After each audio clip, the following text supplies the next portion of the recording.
कभी सोचा है कि हम उन साम्राज्यों के बारे में कैसे जानते हैं जो हजारों साल पहले बस धूल में मिल गए? आज हम एक तरह से जासूस बनकर समय में पीछे जाने वाले हैं। हम उन सुरागों को खोजेंगे जो हमारे पूर्वजों ने जमीन के नीचे छोड़े थे। तो चलिए पता लगाते हैं कि इतिहासकार इन सुरागों से प्राचीन भारत के रहस्यों पर से पर्दा आखिर उठाते कैसे हैं। जरा सोच कर देखिए, एक पूरा का पूरा साम्राज्य जो समय की गहराइयों में कहीं खो गया। ना कोई किताबें, ना डायरी, मतलब कुछ भी लिखा हुआ नहीं छोड़ा। तो फिर सवाल ये उठता है कि हम उनकी कहानियों को, उनकी जीतों को, उनकी पूरी दुनिया को दोबारा कैसे जिंदा कर पाते हैं। हमें उनके बारे में पता भी कैसे चलता है। इसका जवाब पता है कहाँ है? हमारे पैरों के ठीक नीचे। ये एक बहुत बड़ी पहेली को सुलझाने जैसा है और इसकी चाबी है इतिहासकारों के एक खास टूलकिट में। ये वो औजार हैं जिनकी मदद से हम सीधे अतीत से बात कर सकते हैं। तो क्या आप तैयार हैं इस टूलकिट को खोलने के लिए? इसके अंदर 3 ऐसे जबरदस्त औजार हैं जो हमें अतीत की पहेली को सुलझाने में मदद करते हैं। और यकीन मानिए, हर औजार एक नई रोमांचक कहानी कहता है। हमारा पहला औजार कुछ ऐसा है जो समय को भी मात दे देता है। वो है शिलालेख। सोचिए, पत्थर पर उकेरे गए वो संदेश जो हजारों सालों से हर मौसम, हर तूफान का सामना करते आए हैं। ये सिर्फ चट्टानें नहीं हैं, ये तो सीधे अतीत से भेजे गए खत हैं। अच्छा, इन पुराने संदेशों को पढ़ने और समझने की जो कला है ना, उसे पुरालेख शास्त्र यानी एपिग्राफी कहते हैं। ये एक तरह का जासूसी का काम ही है जो हमें इन पुरानी लिपियों को समझने और उनकी छिपी हुई कहानियों को उजागर करने में मदद करता है। अब सवाल यह है कि शिलालेखों को इतिहास का सबसे भरोसेमंद सोर्स क्यों माना जाता है? भाई इसलिए क्योंकि इन्हें बदला नहीं जा सकता, मिटाया नहीं जा सकता। पाली, प्राकृत और संस्कृत जैसी भाषाओं में लिखे गए ये संदेश हमें उस समय के समाज की एक सच्ची और सीधी तस्वीर देते हैं। शिलालेख भी 2 तरह के होते हैं।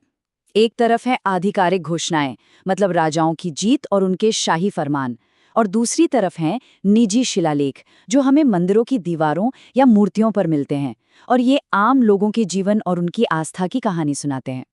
कुछ शिलालेख तो इतने मशहूर हैं कि वो इतिहास में मील का पत्थर बन गए हैं, जैसे कि सम्राट अशोक के शिलालेख, जिन्होंने एक पूरे साम्राज्य में शांति और धम्म का संदेश फैलाया था।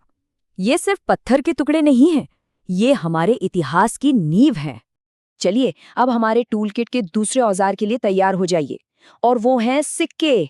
शायद देखने में ये सिर्फ धातु के छोटे छोटे टुकड़े लगें, लेकिन ये हमें उस दौर की अर्थव्यवस्था, कला, शासकों और यहाँ तक कि धर्म के बारे में भी गजब की कहानियां बताते हैं। सिक्कों की इस पढ़ाई को मुद्रा शास्त्र या न्यूमिस्मैटिक्स कहते हैं। शिलालेखों के बाद ये इतिहास को समझने का दूसरा सबसे जरूरी जरिया है। हर एक सिक्का एक छोटे से टाइम कैप्सूल की तरह है जिसने अपने दौर की पूरी कहानी अपनी सतह पर समेट रखी है।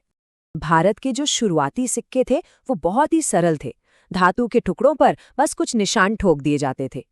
लेकिन फिर आए इंडो ग्रीक सिक्के, और वो तो कला के बेजोड़ नमूने थे। उन पर राजाओं के चेहरे तक उकेरे गए थे। ये सिक्कों के विकास की भी एक अपनी अद्भुत कहानी है। तो ये सिक्के हमें बताते क्या हैं? ये हमें उन खोए हुए राजवंशों के बारे में बताते हैं जिनका कोई और लिखित इतिहास है ही नहीं। ये राजाओं के शासन की पुष्टि करते हैं, उनके साम्राज्यों की सीमाएं दिखाते हैं, और यहाँ तक कि उनके धार्मिक विश्वासों के बारे में भी गहरे सुराग देते हैं। और अब बारी है हमारी टूलकिट के आखिरी और सबसे रोमांचक औजार की। ये है खंडहर हो चुके शहर और स्मारक।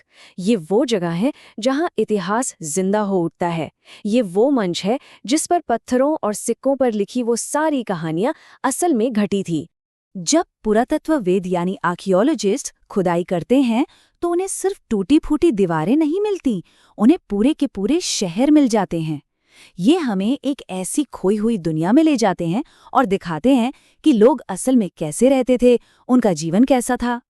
जरा सोचिए कि हम एक प्राचीन सड़क पर चल रहे हैं, एक हलचल भरे बाजार को देख रहे हैं, या एक ऐसे घर के अंदर झांक रहे हैं जहां कभी कोई परिवार रहता था। ये खुदाई हमें उस समय के रोजमर्रा के जीवन की एक अविश्वसनीय रूप से साफ तस्वीर देती है। और ये कहानी सिर्फ एक जगह की नहीं है। पूरे भारतीय उपमहाद्वीप में, बिहार में नालंदा के ज्ञान केंद्रों से लेकर पंजाब में तक्षशिला के व्यापारिक रास्तों तक, ये प्राचीन स्थल एक विशाल और विविध सभ्यता की गौरव गाथा सुनाते हैं। और बात सिर्फ बड़ी इमारतों की नहीं है, बात उन छोटी छोटी चीज़ों की है जो बड़ी कहानियां कहती हैं, जैसे किसी बच्चे का मिट्टी का खिलौना, एक व्यापारी की मोहर या एक कलाकार की बनाई मूर्ति। यही वो चीज़ें हैं जो इतिहास में दोबारा जान डाल देती हैं। तो अब हमारे पास 3 शक्तिशाली औजार हैं, शिलालेख, सिक्के और खंडहर। लेकिन असली जादू तो तब होता है जब हम इन तीनों को एक साथ लाते हैं और देखते हैं कि कैसे ये एक दूसरे की कहानियों को पूरा करके एक बड़ी तस्वीर बनाते हैं। इसे किसी जासूसी कहानी की तरह सोचिए। एक शिलालेख हमें एक रहस्यमयी राजा का नाम देता है, ये है पहला सुराग। फिर हमें उसी राजा के चेहरे वाले सिक्के मिलते हैं, ये रहा सबूत।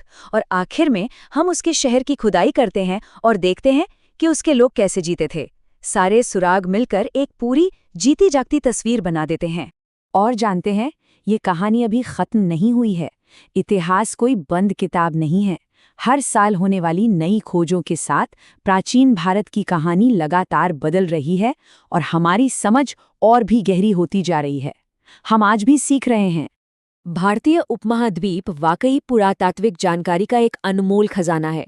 हर नई खोज के साथ हम अपनी साझा विरासत के एक और टुकड़े को उजागर करते हैं। तो सवाल ये है, जमीन के नीचे अगला कौन सा रहस्य छिपा है जो बस खोजे जाने का इंतजार कर रहा है?